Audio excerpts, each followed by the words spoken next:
una tragedia tiene un valor intrínseco en sí mismo para cada persona y para cada familia. Quien tiene propósito en la vida sabe descubrir la oportunidad del dolor.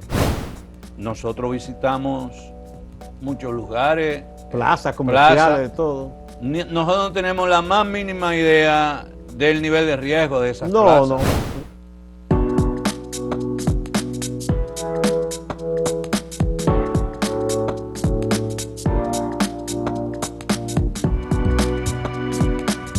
Saludos, amigas, amigos. Ustedes sintonizan Acento TV y este es su espacio a partir de ahora. Y hoy, como todos los viernes, aquí está Bernardo Matías, el hombre de los viernes. Saludos. Saludos. No un buen viernes. No. Por eso hemos decidido hacer un cambio en la serie que habíamos empezado sobre Cuba y queremos hacer un paréntesis y queremos hablar de la tragedia, pero no en... de la discoteca Jet Set. De la discoteca Jet Set. Evidentemente que, como es la característica de esta sesión a partir de ahora del Hombre de los Viernes, nos gusta ir al fondo, y en ese sentido yo he querido titular esta reflexión de hoy o de esta semana: las tragedias no solo destruyen, también nos revelan, y que nos revelan oportunidades para descubrir lo indescifrable muchas veces de la vida, pero nos revelan muchos elementos vinculados a la capacidad de solidaridad del ser humano y cómo puede salir lo peor y lo sublime. Lo mejor y lo peor. Lo mejor y lo peor en estos contextos. Entonces, pareciera esta tragedia que hemos experimentado en esta semana con el derrumbe del techo de la discoteca Jet Set, da la impresión como que es la única tragedia de magnitud que hemos experimentado en la República Dominicana. No, ha habido muchas. La República Dominicana ha enfrentado trágicos eventos que han marcado nuestra historia.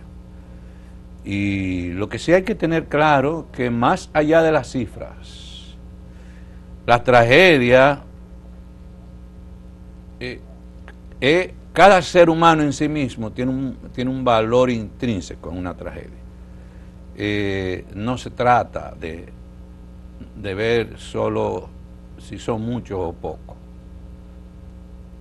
Yo voy a reflexionar junto contigo frente a este tema, pero yo no voy a reflexionar en términos abstractos. Yo he experimentado la muerte de mis dos padres, la muerte de un hijo de 1 año y 9 meses, 3 hermanos, uno de 28 años, de mi única hermana de 9 hermanos, éramos 9 y se fue ella con 45 años de edad, y otro hermano de 11 años. Entonces yo he experimentado el dolor profundamente y puedo hablar con propiedad del dolor. La tragedia interpela la condición humana, pero también el papel del Estado en tragedias como esta, las políticas públicas y su implementación, y por supuesto la solidaridad social y la solidaridad individual. Entonces las personas no son números, las personas son dignidad. Las personas en medio de una tragedia representan un tejido social de relaciones, de esperanza y del dolor que define a cada quien en ese momento. Entonces, tragedia grande o pequeña es una manera para mí errada de definirla, porque cada persona que pierde un ser humano, para él esa es su gran tragedia. Esa es su gran tragedia. Entonces, hablar de la gran tragedia... Es igual que si hay una persona notable por la profesión que ejerce, porque es una persona pública, es igual esa persona a cualquiera que sea una persona común y corriente, porque para los suyos el dolor es único. Es único. Y este que es insignificante ante la opinión pública, que es desconocido. quizás es el sostén de la familia que se ha ido. Exactamente. Y esa es la persona más importante dentro de la familia. Entonces, acudiendo a recursos periodísticos de querer significar una tragedia, puede ser válido en términos periodísticos, pero en términos humanísticos, una tragedia tiene un valor intrínseco en sí mismo para cada persona y para cada familia. Esa es su tragedia. Y es de gran magnitud. Entonces, en una tragedia hay dimensiones filosóficas, existenciales, pero también muy de políticas públicas que están en juego. Y en esta tragedia hay temas de políticas públicas que no se pueden obviar. Obvio. Y vamos a reflexionar un poquito de eso más adelante. ¿Cuáles han sido las principales tragedias en República Dominicana en cifra de más de 100 muertos? El ciclón San Zenón. Que ya es por un evento natural. Pero es una tragedia. Sí, sí. Murieron más de 2.000 personas en el 1930. Es una tragedia por desastres naturales, de la cual tú no tienes control del ciclón en sí mismo, pero como Estado, como sociedad, sí puede tener políticas, inversiones de control para disminuir y mitigar el riesgo, el impacto. Está el huracán David, 1979, más de 2.000 personas que murieron. fue un huracán y de inmediato una tormenta terrible, la tormenta Federico ahí mismo, que eso provocó más daños. Todavía hay personas damnificadas del ciclón David, creo, abajo de los puentes todavía, o ya desaparecieron. No sé si... No, pero todavía en los gobiernos del PLD se hablaba de personas del ciclón de David. El huracán George, 97. Fue 1998. 98. 283 muertos, pero algunos hablan de más de 600 al sumar la población haitiana que murió también. No, y que hubo lugares como Mesopotamia, Esa es otra. Que eso se sepultó. Yo como reportero estuve en varios lugares y eso fue terrible. Y fue con el ciclón George. Con George. Sí, y en el este eso fue tremendo lo que pasó ahí. Una comunidad entera se supo. Y en el este pero mucho. Te voy a hablar de la otra inundación, la de Jimaní. Ah, que fue la riada. Esa fue terrible. Que eso fue al final de 2000. 2004. 2004, sí. Ya, sí, más de 400 muertos. Sí, eso fue terrible. Hubo familia entera. No, hay un caso de un señor que era un comerciante muy conocido que hacía mucho negocio con los haitianos, que ese señor lloraba, se le fue todo. Familia entera se fueron. Niños, niñas, abuelos, abuelas. Sí, eso fue tremendo. Todo, todavía hay la imagen de esos cadáveres envueltos, terrible eso. Incluso, no voy a dar esta información, ya la comparto contigo después. El incendio en la cárcel de Higüey en el 2005, 136 muertos. La explosión de San Cristóbal, que fueron 30 a 40 muertos, pero el impacto fue demasiado. Pero hubo una que no fue tan alto el número de muertos, pero fue una cosa traumática. La de la fábrica esta de plástico, sí. Que eso fue todo un barrio impactado. Y ahora el colapso de la discoteca Yeset 2025. Que cuando estaba preparando este contenido del programa, se hablaba de 124 muertos, sí, pero ya van 218. Con las horas va según pude ver. Probablemente cuando terminemos este programa haya subido ese número. Sí. Es demasiado fuerte lo que ha sucedido. Y esas paredes que cayeron en el pecho de la persona, es como si hubiese caído en el pecho de todo el país, de todos nosotros. Se siente el dolor, el pesar. Ahora, las tragedias son oportunidades para uno irse al fondo, cosas que son fundamentales y que nos hacen perder. Una de ellas es la idea del control y la seguridad con la cual muchas veces nosotros asumimos o queremos asumir la vida. Bien, vamos a esta primera pausa y regresamos.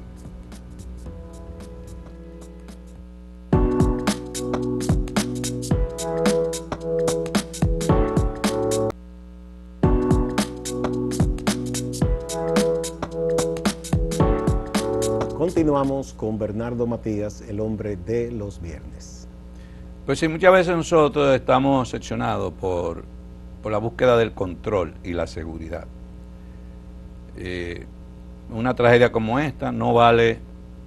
Yo estoy seguro que muchos de los que murieron ahí tenían seguro internacional. Sí, porque hay que decir que ese lugar era un lugar de un nivel de clase de la creme, media alta hacia arriba, porque era caro entrar ahí. Mucho dinero, seguro que armas de fuego de alta calibre, no ahí dentro de la discoteca, sino en su vida diaria. Su seguridad fuera. Su seguridad, equipo de seguridad, personas que cuidaban. Y ahí terminan igual los de mucho dinero y los de poco dinero, en la misma circunstancia. La muerte nos iguala, dicen. Sí. Entonces la obsesión por el control y la seguridad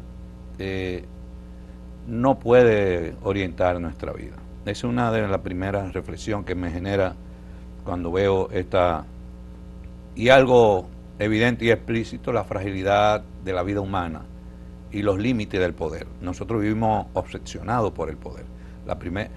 No quiero decir que ella estaba obsesionada por el poder, pero era una mujer que tenía poder en su provincia.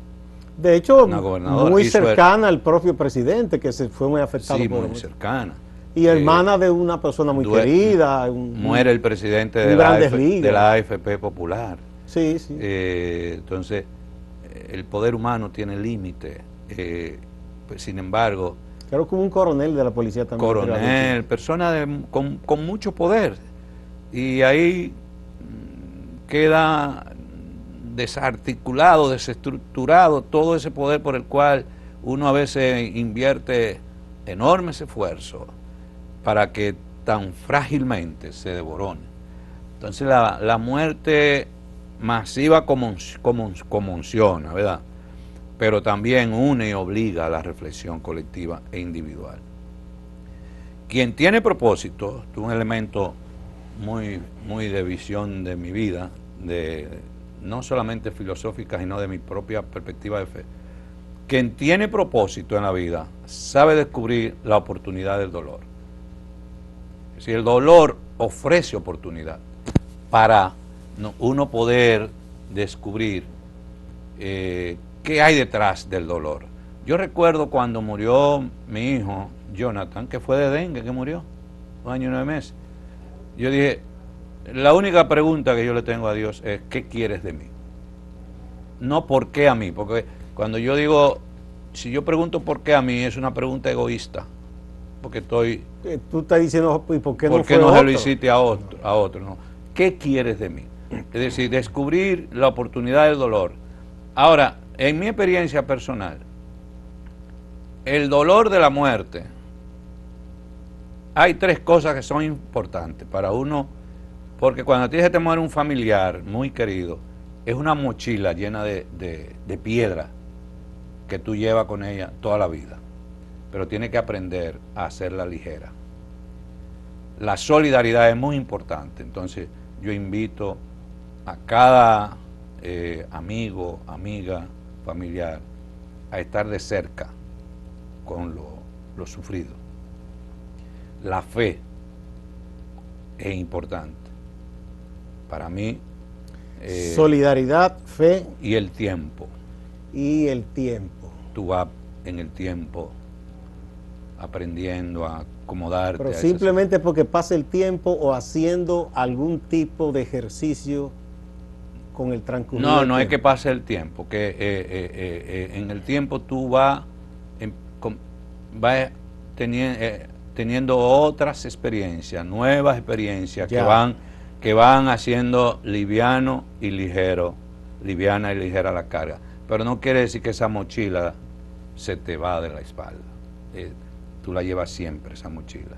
Pero tienes que aprender a hacerla ligera.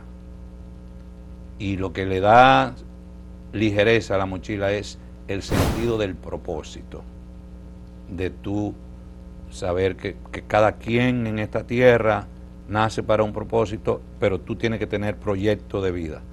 Yo te dije, todo ese grupo de personas que se me ha muerto y yo yo no soy una persona infeliz porque se me haya muerto toda esa persona. Yo soy un hombre feliz. Y porque la muerte no puede definir nuestro caminar hacia el frente. Porque si tú miras hacia atrás mucho, hacia la muerte y lo que se te fueron, te vuelve una estatua de sal, como la esposa de Lot. Si tú te enfocas hacia el pasado de muerte.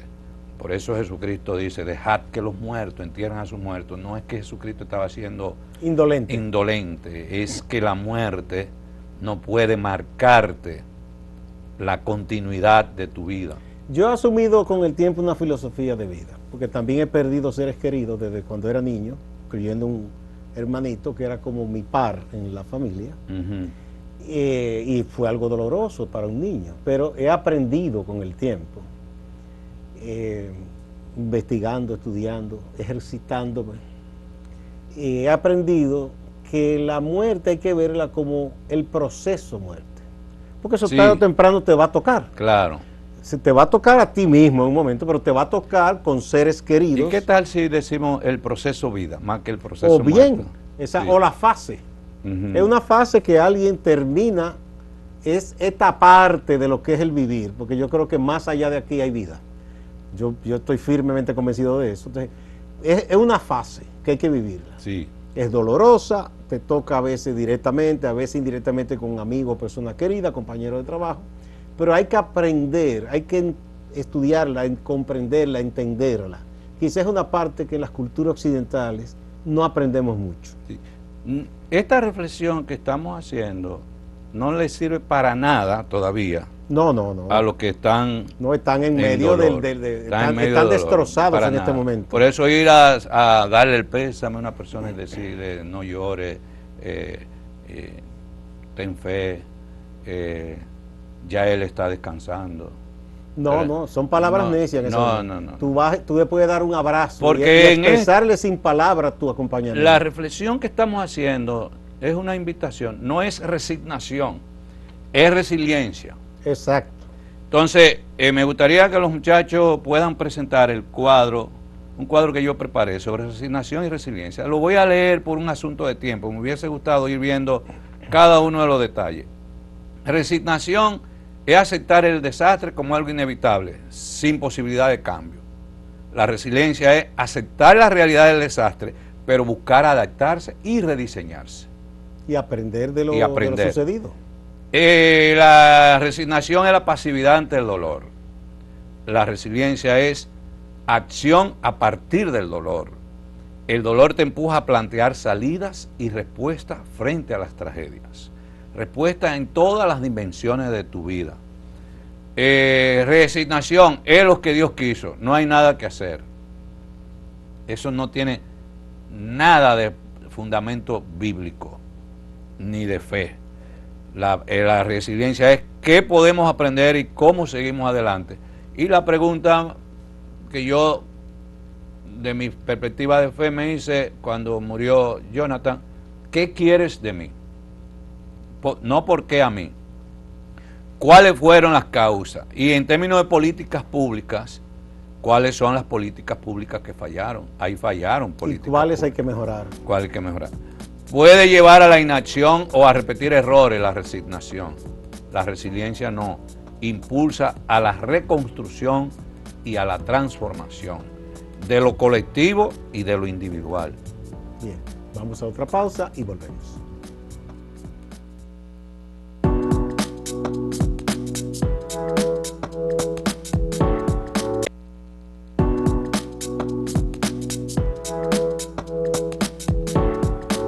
Continuamos con esta reflexión del hombre de los viernes.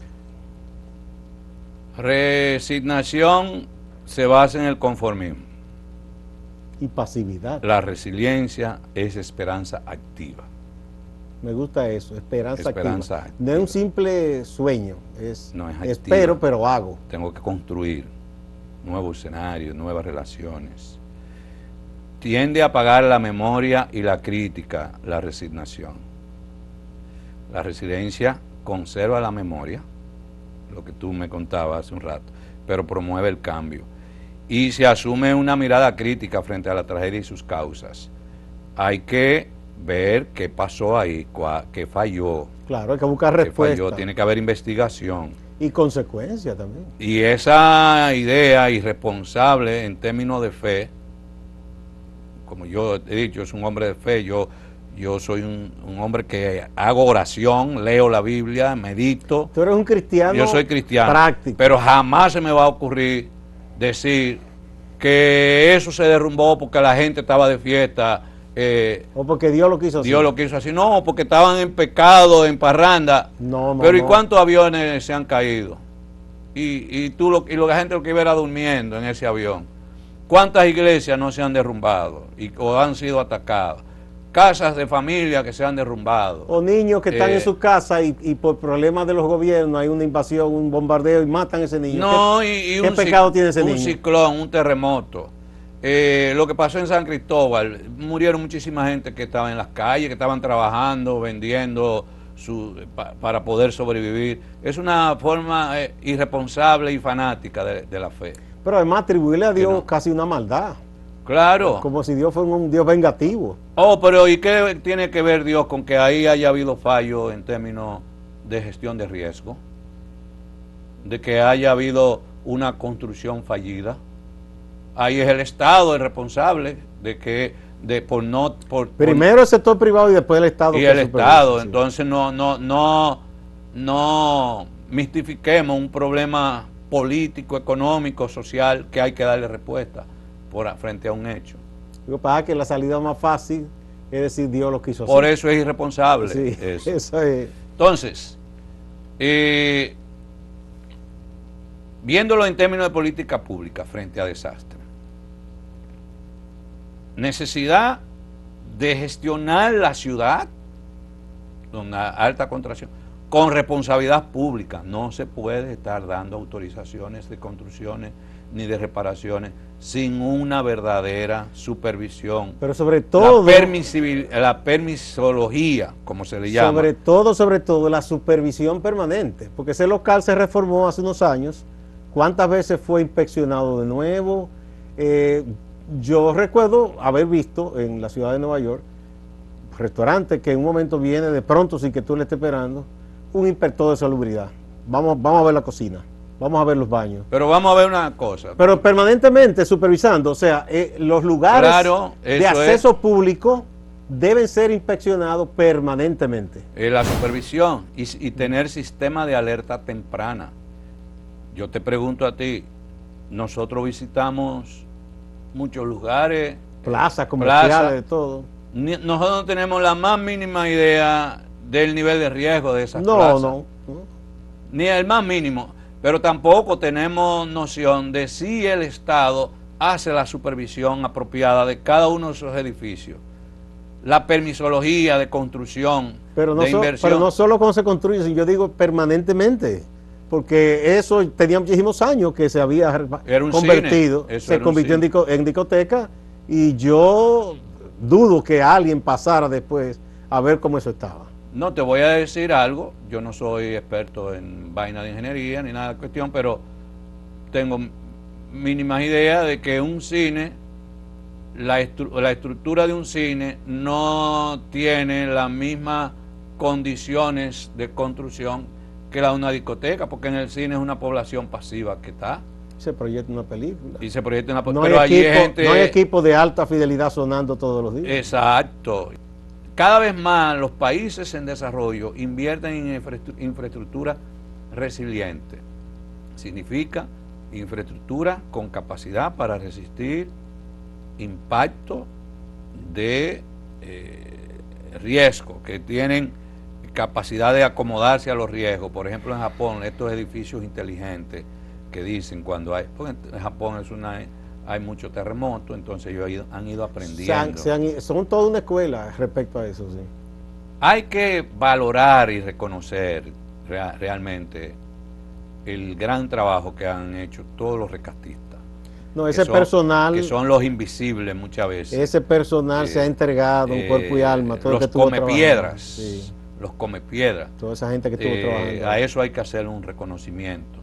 Yo creo que ha habido buena coordinación interinstitucional, muy buena solidaridad de diferentes instituciones, pero eso debe ser permanente, no frente a desastres. La coordinación interinstitucional debe ser permanente, la solidaridad debe marcar Pero la vida diaria. yo lo que he dicho en de un estos días país. es de las cosas malísimas como ese desastre, también hay que sacar lecciones. Y una lección es que se debe mejorar el rigor con que se otorgan permisos, pero una vez otorgado el permiso y hecha la construcción, debe haber una supervisión permanente rigurosa, no cuando pasa una tragedia. Somos un pueblo herido en este momento, pero no vencido. Familias heridas, pero no deben vencerse.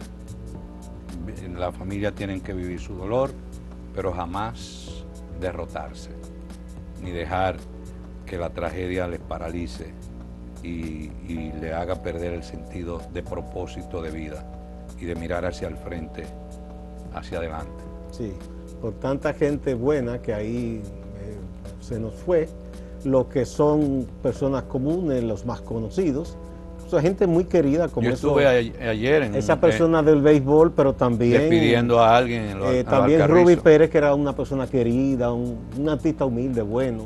Yo a Rudy lo lloré. Sí, sí. Muchas gracias, Bernardo. Igual a ustedes, amigas y amigas, no se vayan, que hay más en Acento TV y Acento Portal.